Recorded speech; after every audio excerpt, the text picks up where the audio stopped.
So yun na nga guys, what's up guys, this is your J-Tron TV. So ngayon meron naman akong pagkakaabalahan guys. So ito naman is, di tayo mag-aalaga ng isda guys. Kung nakikita nyo, meron tayong aquarium, pero hindi po yan isda guys.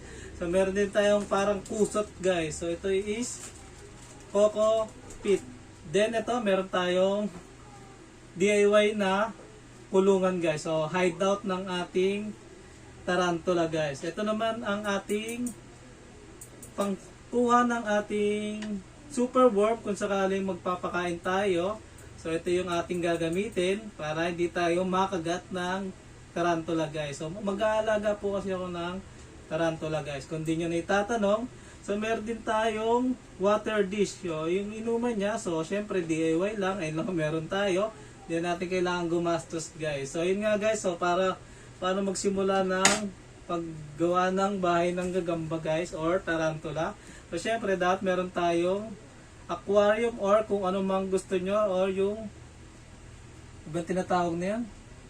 Basta yung kulungan na plastic guys. So ito yung ating gagawin guys. So syempre mas maganda siguro unahin natin tong kusot kung tawagin. So nag-aalaga ako ng tarantula, alam nyo kung bakit,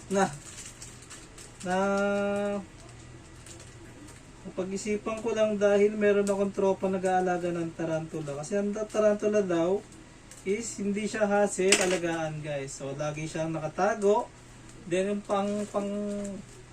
kung paano siya pakainin, so ang halaga ng super worm na binibili niya na feeds para sa tarantula niya is piso lang guys. Kaya hindi naman hassle siya alagaan guys. At tumatagal din ang tarantula guys.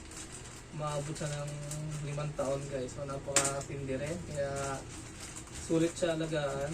Matagal ang buhay niya. So lalagyan na natin tong ating kusot guys. So 1 kilo to guys.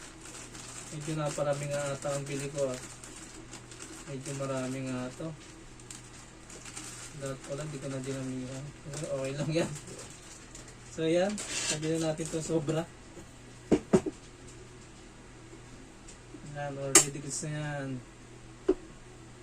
Medyo na parami ang ating kusot guys. So hindi ko akalaing ganun karami siya.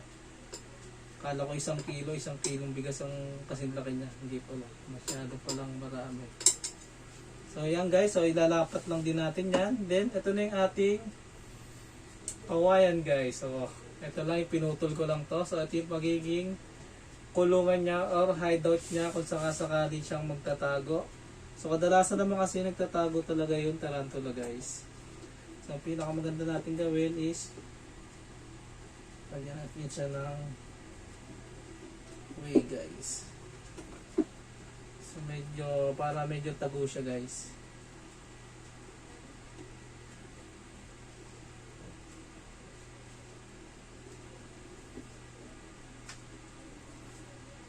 Para hindi masyadong masikip yung kanyang pwesto. So ayan, meron siyang nagusan dito. So naparami ating bili ng Coco Pit. Pero okay lang yan, pwede yung pataba ng lupa.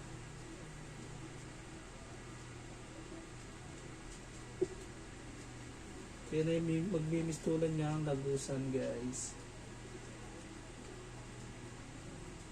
So yan. Ito yung kanyang water dish. So DIY lang siya. Takip lang siya guys. Siyempre lagay natin yan dito guys. Yan. So already goods na yan guys. So once again, this is your J-Tron TV. See you guys to my next video. Peace out.